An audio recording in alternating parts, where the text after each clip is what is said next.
Good morning, all. Welcome to another day of going through the Paleo Cardiologist. Hope for those of you that watched, you enjoyed the longer seminar last night. For those first starting to watch, we are going over the Paleo Cardiologist, the book by Dr. Jack Wolfson. In my opinion, the best book that I've read on any single disease-specific topic. Now, we're going to go almost in reverse order today of the page numbers listed, because I want to start with blood pressure. As you know, millions of Americans have diagnosed with high blood pressure. In fact, interestingly enough, if you weren't aware, the numbers that designate the disease actually have changed quite a bit over the last 7 or 8 years. In fact, what they found and changed back in 2014 was that the drug itself was actually causing more harm, and depending on your in certain arenas. So depending on your other risk factors, if you had a blood pressure under 150/90 or 140/90, depending on risk factors, it was actually causing more harm than good if you were taking a prescription medication to keep your blood pressure below that. So they found that by opening up the number system a little bit, you actually would be healthier. So that was decided in 2014. It was implemented through the course of 2015 and 16. This got literally millions of Americans off of blood pressure meds, or was supposed to. Now, in 2017, those numbers were changed back to the old numbers, where if you go over 130 for a period of time or over 90, you may be put on a prescription medication for that. Now, what I would challenge you to do is debate, was that a realization that more people needed to be on drugs, or was that costing a certain demographic money and magically it got changed back with enough lobbyists and whatnot? Hopefully my sarcasm is enough for you to realize how I feel about it. But, think about this. On page 78 of the book, it says, elevated blood pressure is a sign of disease, not a disease itself. So that's important to remember. The cause is not the elevated blood pressure. The cause is the factors that cause your body to elevate your blood pressure. If you remember from the seminar last night, it could be as simple as being dehydrated. If you don't have enough water in your body, you won't have as much blood volume. If you don't have as much blood volume, your blood vessels have to constrict to push the blood that you do have through it.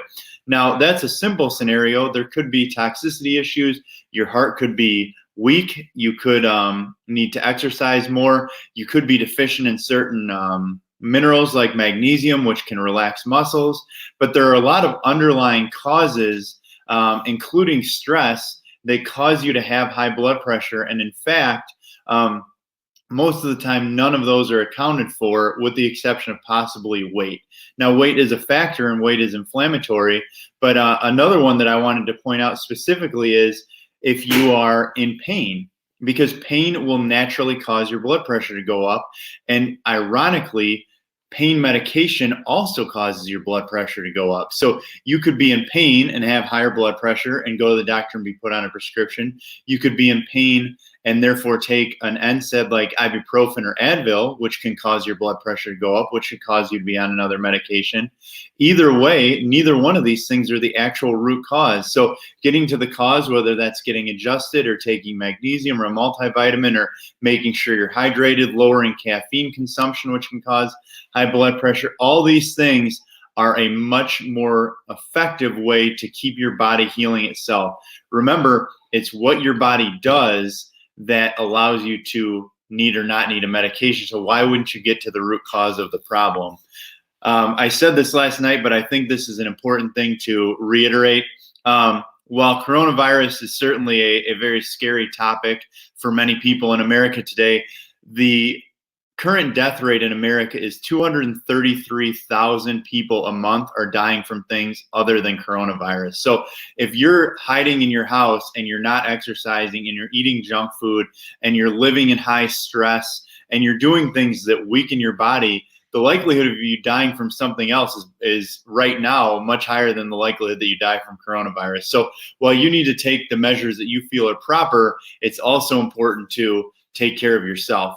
Now, like I said, going backwards here, for those of you that are reading the book, I would strongly encourage you to really learn what the the definition of number needed to treat means, because the number needed to treat, you might hear a doctor say, if you don't get on this blood pressure medication, you're going to have a stroke.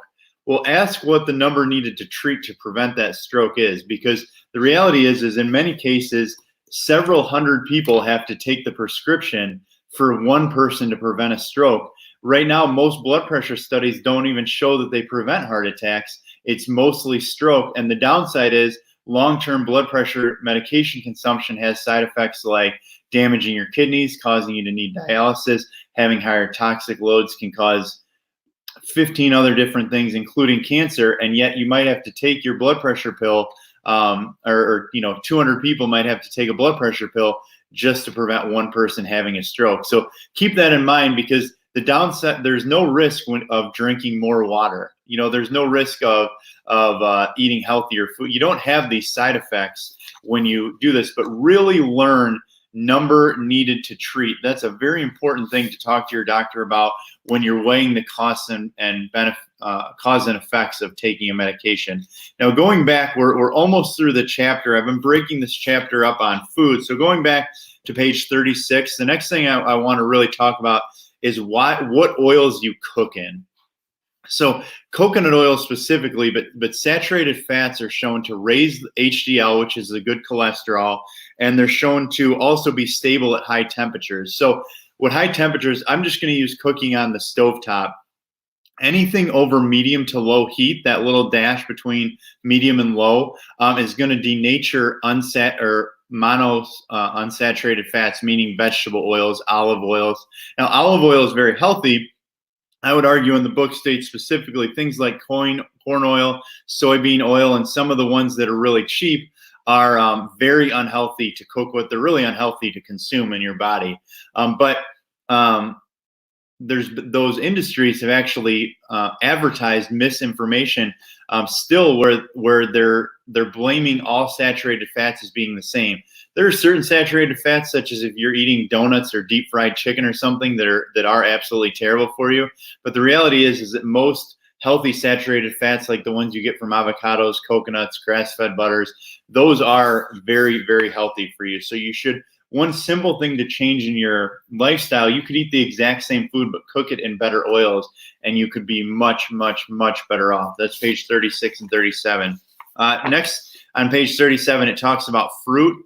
Now, in this book, it talks specifically about fruits should only be eaten seasonally. If you don't know why that is, probably the easiest answer is fruit that's eaten in season and grown locally has about 40% more vitamins and minerals than those that are picked and shipped across the world. One example would be, for instance, tomatoes. When you buy a tomato in the grocery store, those are actually picked when they're still green, and then they're sprayed with something that causes the red color to come out. So they ripen in the truck, or they ripen off of the vine, which is not near, it doesn't allow them to pack near as many vitamins and minerals as the ones that you grow in your garden. So growing a vegetable garden or joining an organic crop share like they have with the company that's local is called Angelic Organics. These are fantastic ideas for getting better seasonal fruit and vegetables. Now, I will say, while in paleo, they promote a very low consumption of fruit, I personally have a slightly different view. And I'll reference, if you want to read another book, but it's called Liver Rescue. So the book, The Liver Rescue, is a very well-researched book, and it advocates that having more fruit than maybe your Paleolithic ancestors consume may be better for you. And the reason is, they say, because Americans, or really people in first world countries, are exposed to more toxins within a couple days than people 100 years ago were exposed to in their entire lifetime. Now, the liver is your primary defense organ for detoxification, and so fruit, it helps your liver be more efficient at detoxing. So while you shouldn't eat, I'm an advocate that you shouldn't eat a whole bunch of fruit juice or processed or cheap stuff. I would advocate that you probably should have more fruit. I do personally like the idea of a morning smoothie. We're going to post tomorrow morning our what we do in the morning with our greens, drinks, and smoothies and that kind of stuff. But really want you to know that while fruit should be looked at as a higher sugar food, it does have a lot of nutrients. And for getting carbs, fruit is a much better source than, say, bread or pasta or anything else that's refined. Page 38 here. So if you look at page 38, it talks about fermented foods. So fermented foods are foods that essentially have naturally occurring probiotics. They're fantastic for your digestive tract. So things like sauerkraut and kimchi are fermented. When you look at things like yogurts, those are not fermented, but they do have probiotics added back into them. If you make your own, if you have a garden and you don't spray the pesticides and herbicides on them, you can simply rinse those vegetables off with water, and they will have some good probiotics on them. But also, this is the one instance where fermented non-GMO soy can be shown to be good for you. Anti-cancerous, high in protein. The problem is most tofu and fermented soy is genetically modified, and it has a much higher chemical load. The very last thing to mention today are herbs and spices. Herbs and spices are the things that you should use instead of sugar. So if you want to add flavor to your food, herbs and spices are essential. So, you know, all these herbs that are, let's say, green, like oregano or parsley or this kind of stuff, I mean, they're essentially a vegetable that has a high concentration of all sorts of things that are healthy for you. Specifically, I want to highlight something that's been very popular over the last 5+ years, and that is turmeric, which is curcumin. So curcumin is a compound found in turmeric. So they talk about it. I would say most of our clients that consume turmeric and curcumin, and the supplement that you would want to use, in my opinion, from us is called Daily Defense. But we also have one called C3, which is 3 different forms of curcumin. Most people take that as a pain reliever. It works fantastic for many people for doing things like relieving that daily arthritis pain by lowering inflammation in your body. I personally have used it when I broke my thumb, when I tore a muscle in my side. Never took an ibuprofen for either one of those things, literally just took Daily Defense. But to top that off, he recommends it. Dr. Wolfson says he recommends it to all patients with elevated CRP or any heart disease indicators, high cholesterol, high blood pressure, that kind of stuff. Why? Because CRP or C-reactive protein is a much better indicator of heart disease issues or inflammation in your body, and curcumin and turmeric are shown to lower the CRP in your body. So yes, it lowers inflammation, which reduces pain, but actually curcumin has been shown to lower heart disease risk factors, and it's been shown to lower cancer risk factors. So essentially, when you take it, instead of having the side effect of raising your blood pressure, possibly like ibuprofen or Advil or other painkillers, or damaging your liver and kidneys, not only does it help relieve or alleviate your pain, but it doesn't just not have side effects, it has positive side effects, helping with lowering your risk of things like heart disease and cancer. So this is why people get adjusted. This is why you should eat healthy. This is why you should detox. This is why you should supplement. I hope this is beneficial, and we'll talk to you tomorrow. Have a great day.